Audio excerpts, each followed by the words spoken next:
Welcome to a brand new episode of the Michele Tafoya podcast. It is Wednesday, Wildcard Wednesday. We're excited. We always are. Before we go any further, hit that subscribe button, please, wherever you're listening or watching, Spotify, YouTube, whatever, wherever you get your podcast. It doesn't cost you a thing. We just love to have you on board for every episode so you never miss. We've got some great interviews in our library and great interviews coming up. And today is Wildcard Wednesday. And let's just lay it out there plain and simple. Here we go. We're going to start with, I don't know how old this video is, but I think it's worth revisiting. We know that Elon Musk is stepping away. I'm not going to say stepping down, stepping away from Doge for a while. And honestly, I've been so tired of listening to people complain about Elon Musk trying to clean up the government budget. You know, trying to look at where we're wasting, frauding, and abusing your money, yours. So let's just revisit this clip. It was posted on X by Thomas Sowell Quotes, which is a great follow, by the way. And so this is plain and simple Elon Musk on what Doge is supposed to be about. And yeah, that people are not going to like it. Roll it, Misty. There's certainly a lot of work for Department of Government Efficiency. And there will be immense opposition, obviously, to making the government more efficient from entrenched interests that currently benefit from sucking away vast amounts of taxpayer money. They will not like the fact that they're not getting it anymore. They will fight tooth and nail. So, but it's got to be done. And like I said, we're going to aim to, reduce government spending, get government out of people's lives as much as possible, and restore freedom and liberty. That crowd liked it. There's a certain crowd in D.C. that does not like it. What he said, the entrenched politicians who are siphoning money. Look, folks, you wonder why people go to Washington and suddenly become millionaires? Yes, even you, Bernie Sanders, even you, AOC. You don't like the oligarchy, which doesn't exist in America. I don't care what they say. But you like the fact that all of this taxpayer money comes into the treasury and just gets spent. And there's so much of it. There's so much of it that you feel like, we could hide this. We could hide that. Folks, be very skeptical. Be very cynical about your government because it's what's been going on. And we've seen it. Did he come up with $1 trillion of waste and fraud yet? Not yet. It's been about 110 days, something like that. They've come up with a lot. They've come up with enough to build like 100 or maybe 75 Jerry Worlds, Jerry Jones stadiums across America. So think about that kind of money, whether it makes a dent, whether you think it's enough or not. There's so much waste, fraud, and abuse. There's a woman named Carolyn Fippen. And she's out of Utah. She's a mom of 5. She's a conservative thinker. She actually ran for office when Mitt Romney was stepping down from the Senate. She ran for the Republican nomination in Utah. She did not win, but she's an interesting voice. And she had this to say about all of this money that you are contributing. So it turns out 7,000 politically connected NGOs are receiving 90% of all taxpayer money going to nonprofits. Roughly $300 billion in government money flows through nonprofits every year with zero transparency with regard to where that money goes. The American people deserve access to the books of any entity that takes government money, and all information about how that money is used and the communications around it need to be considered public record. That's our money, and these NGOs need to start answering to us. Amen, sister. It's our money. It's your money. So when you get your paycheck, look at the federal withholdings and ask yourself, what are they doing with those dollars? It's not just roads, bridges, and schools. There's a lot of fraud. Where there's that much money, there's bound to be fraud because it can be swept under the rug. It can be hidden. It can go to those virtuous NGOs. And some of them are, and some of them aren't. I mean, where there's that much money, you think there's not going to be any scams? Come on, you know better. As that comedian said, you think the government's batting 1,000? Really? No, they're not. So thank you, Carolyn Fippen. It's nice to meet you. I hadn't known you before I saw that clip. You're an interesting person. Maybe we'll have you on the show. All right. A development in the recent days in immigration and deportation has been this notion that the government will now pay for your flight to go home. There's an app. You can go to the app on your phone, and everyone has a phone in this day and age. And people say, oh, but not everyone can have a phone. Not everyone can have an ID. Okay. Not true. I'd say that 99.999% of people in America have a phone. So they can go to this CBP app and they can register to be flown home on the taxpayer dime. Again, this is your money. And there's a treat involved as well, another carrot to get these people to self-deport. Bill Malhusian, who is an excellent reporter for Fox News, delivered the story. Let's roll it. So Fox News can report exclusively that DHS will announce today that they're going to start paying for the commercial flights of illegal aliens who self-deport from the U.S. And on top of that, they're going to pay them an additional $1,000 stipend once they're confirmed to have left the country. Now, DHS says doing this is going to be significantly cheaper for the American taxpayer. They tell us that right now it costs on average about $17,000 to arrest, detain, and deport someone. They say paying for self-deportations and the stipend will only cost about $4,500 per person. That's about 70% cheaper. Aliens are going to have to register to self-deport on the new CBP Home app to access that DHS financial assistance, as well as announce their intent to leave the country. DHS Secretary Kristi Noem tells Fox in part, quote, if you are here illegally, self-deportation is the best, safest, and most cost-effective way to leave the United States to avoid arrest. Okay. And also, I don't want to hear people say, oh, but they don't have access to apps.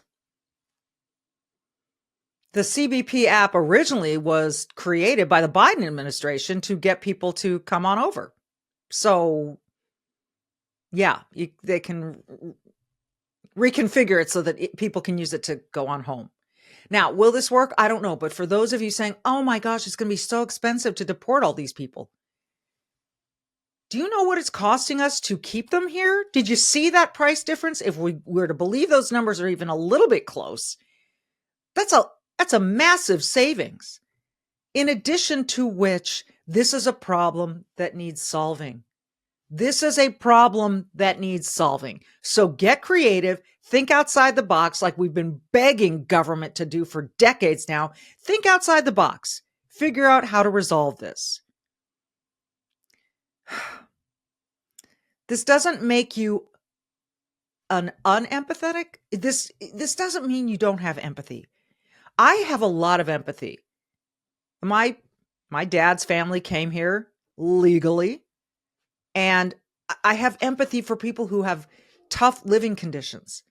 But we don't have the resources to just say, anyone living in tough conditions, come on in. We don't. And by the way, I also have empathy for the people who already live here, who are in tough conditions, who seem to get ignored. Lower income students seem to get ignored. People who in North Carolina, whose homes were destroyed by hurricanes, seem to get ignored. But oh my gosh, the attention we'll pay to the Maryland man.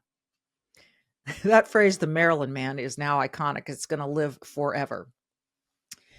All right, let's shift gears a little bit to Texas.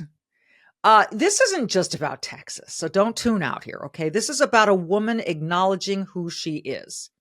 Now, this woman is Payton Jackson. She is in Fort Worth, Texas. She actually ran for city council. And here she is kind of speaking on her behalf about what she believes and what her politics really are. She ran for election for the Fort Worth City Council to represent District 8 in Texas. That probably means something to some of you, probably nothing to a lot of you. But she did not win in the general election. She did not win. She came in third out of 3. But her story is interesting and worth telling. And it's been reposted. Maybe you've seen it. Maybe you haven't on X. James Woods, the actor, actually posted it as well. So I thought I'd run it for you. Listen to her and don't just listen to her voice and her attitude. Listen to her words. Roll it, Misty. When I first announced my run for Congress, I had this random white woman, liberal, walk up to me and ask, well, what about you isn't Democrat? To which I responded, well, besides my skin color, what about me is Democrat? And it was at that very moment that she realized that God gave her enough common sense to ask me about my values. Now, don't get me wrong, I was raised to vote Democrat down the ballot. So when I first started, I would say things like, I'm a Republican, but I'm not a conservative. But now I know all too well I am a full-fledged, hardcore conservative, and I'm proud of it. I mean, my favorite saying is I was born black, not Democrat. But in all seriousness, whenever I began to think for myself politically, the choice was easy. I mean, why would I want to belong to a party whose mission is to infringe on the Second Amendment as if a criminal would ever participate in something like a mandatory buyback? Why would I want to belong to and endorse a godless party? Because there is no such thing, and I mean no such thing as a trans child. We have confused children and sick enabling adults. Why would I want to belong to a party that takes pride in shedding innocent blood? Number one, as if that's not what God hates. Number two, as if there's not a black market for baby organs. And number three, as if abortion clinics didn't start in the hood. Because if you think Trump is bad, you should research exactly who Margaret Sanger was. But speaking of the black community, why would I want to belong to a party who's responsible for the foundation of the Triple K? But it's not just that. Supposedly in the 1900s, the party switched, right? But what never changed, what I noticed never changed, is Democrats' love for immigration and how they have always prioritized that over the black community. I mean, imagine every single Democrat leader helping you joke about what a black job is in 2024, exposing your ignorance on 1924 and how imperative the Immigration Act of that year was, how it was all reversed in 1965 with the Hart-Celler Act, how Congress refuses the advice of the Rockefeller Commission and the Hesburgh Commission, and how to this day they refuse to adopt the Barbara Jordan blueprint, validating every single thing that Dr. Claude Anderson spoke of generally, but specifically what Mrs. King spoke of in 1991 with her letter to Congress. Now look, I'm not saying that the Republican Party is perfect. No, nobody's perfect. What I'm saying is I saw with Malcolm X when he said that the liberals were the worst thing that could ever happen to the Western Hemisphere, but y'all ignore that, just like how y'all ignore LBJ saying, and I quote, I'm going to have Negroes voting Democrat for the next 200 years, and by God, 60 years later, I see no sign of recourse, but rest assured your vote is your voice, even if it is a whisper. Okay. I think Payton Jackson is a name worth remembering. She brought a lot of facts to that speech. That was clearly a timed speech. She had to get it in under the bell, and she just barely did. I think she has a future. I mean, that video is circulating. It's gone viral, as we like to say, and for good reason. She's exceedingly intelligent, well-researched, and passionate. And again, common sense. This is where we are, hopefully, in 2025, about to reclaim the common sense that has made the West great. Not just America, but the West great. So Payton Jackson, she might be a guest we should have too. I can pretty much tell you one guest we will never have, because I don't think she'd ever agree to talk to me, even though I live miles from her district in Minnesota. And that is Ilhan Omar. And I was fascinated to learn from a friend recently that Ilhan Omar, the congresswoman, actually gave a congressional letter to support a friend of mine going to Air Force Academy. And the person who told me about this said, well, wonders never cease. Okay. Yeah, because the person that she wrote the letter for is a white male. And according to Ilhan Omar, white men are the biggest danger to America. Roll it, Misty. I would say our country should be more fearful of white men across our country, because they are actually causing most of the deaths within this country. We should be profiling, monitoring, and creating policies to fight the radicalization of white men. Imagine a different person saying that about Muslim men or black men or Jewish men or Hispanic men or Asian men. So you can say it all you want about white men because they happen to be the majority. So you can always go after, the majority. Like, I'd love to know what she's referring to, that white men are causing all of the problems. I just haven't seen any data that supports what she just said. It's racist. She is,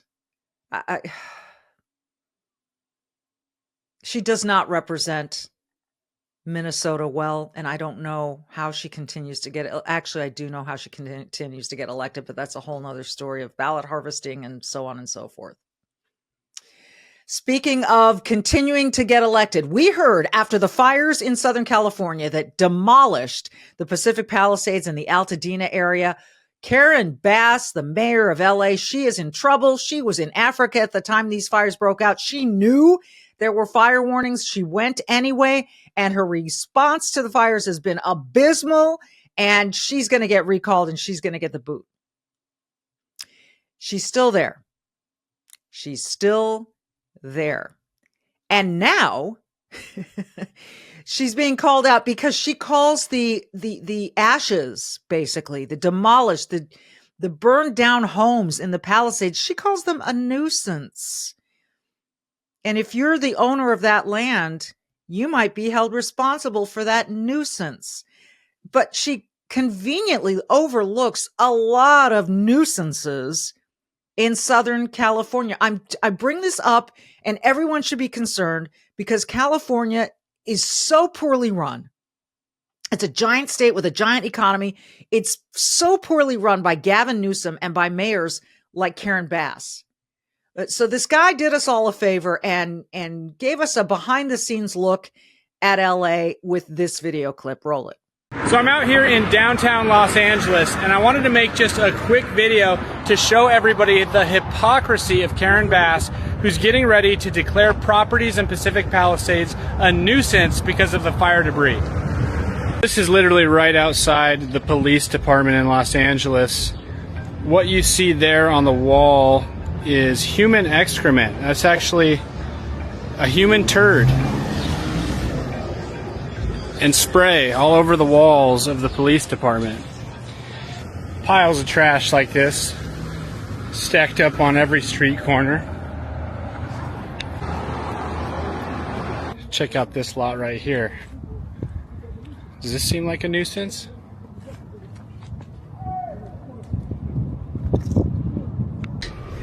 And you leave the debris situated there, we are going to have to declare it a nuisance, and we will have to hold you responsible. That is the same mayor who said, we're going to take down all the barriers to you rebuilding as soon as possible. The homes that burned down are now a nuisance for Karen Bass. But Skid Row, no, it's just Skid Row. Trash piling up, it's just trash piling up. We'll get to it.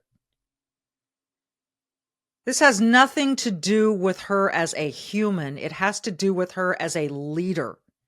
She isn't one. We have to start demanding more from leadership. We can't keep just electing personalities or identities or, just whichever way the political. We need to elect leaders. She is not a leader. What a complete abandonment of LA. God, I really hope that they get it together in LA and California and elect someone different. We had Steve Hilton on the show. Hope you saw him. Former Fox personality, former employee, former policy wonk in the UK, worked at 10 Downing, now lives in California because his wife works for Google in California. Is now a U.S. citizen. He's running for governor of California. He's a policy mind. He does not have Gavin Newsom's hair. He does not have Gavin Newsom's swagger. He's got a brain and he's got common sense. And I hope he gets elected. Check out that interview. Meanwhile, switching to the NFL. All right. This is really interesting. And I'm sure everyone's heard about it. If you haven't, there was an announcement made at the White House, and Roger Goodell, the commissioner of the NFL, whom I know, was standing there with the president to make this announcement. Roll it. I'm pleased to reveal that the 2027 NFL Draft, that's a big thing, will be held right here in our nation's capital, Washington, D.C., on the National Mall, and you get a little glimpse of it.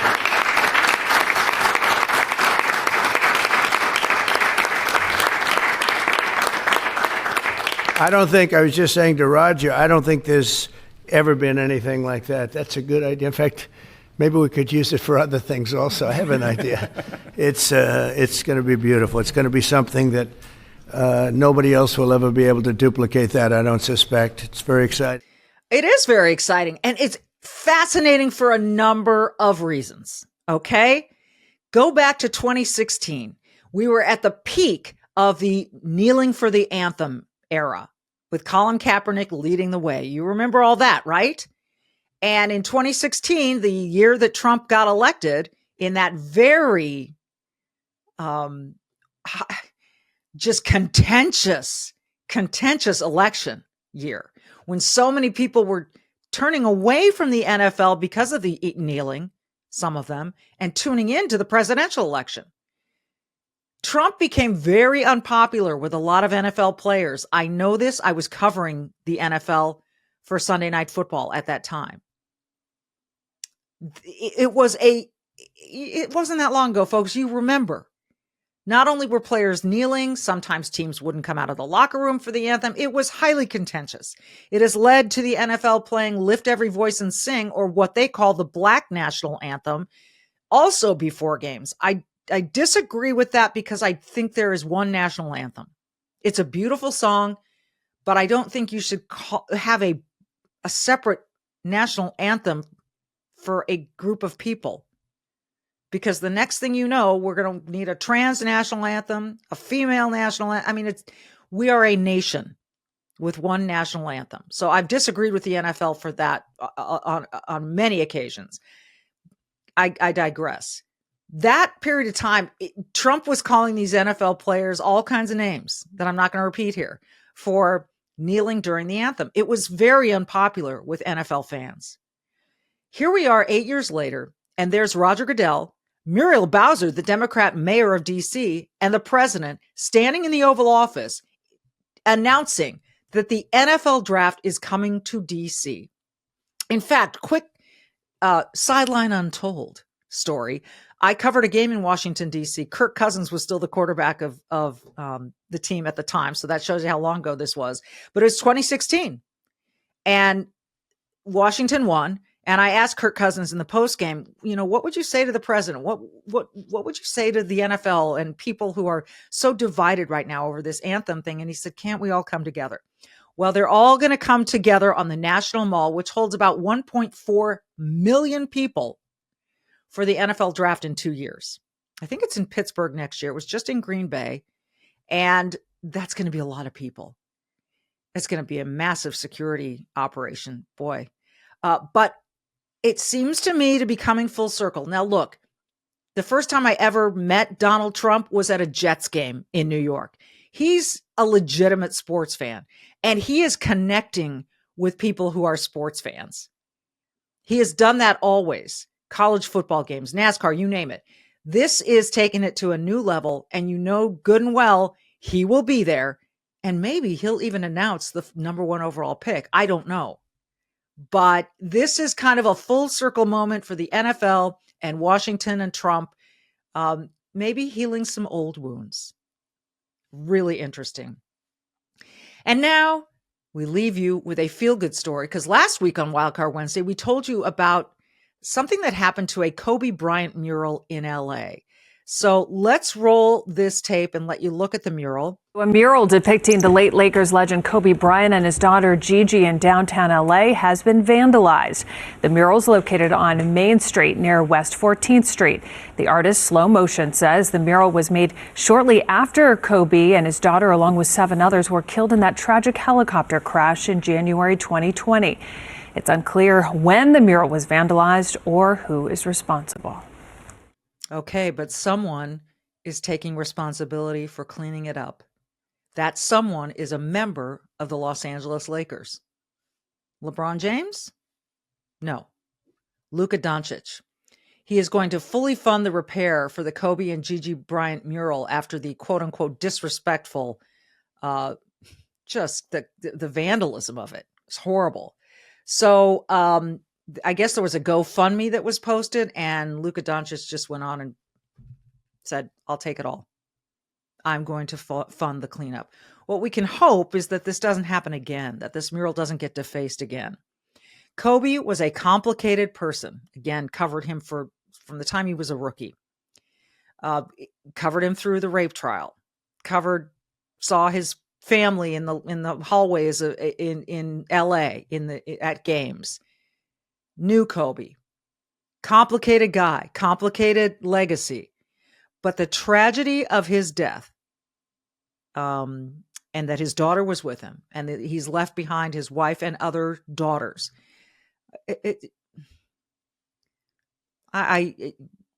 Why would you do that to that mural? So good on Luka Doncic. He's brand new to the Lakers, happened in a trade this season, and he's going to clean up that mural. So with that feel good news, we say be brave, do good. Thanks for watching this Wildcard Wednesday. Don't forget to subscribe, and we will see you next time.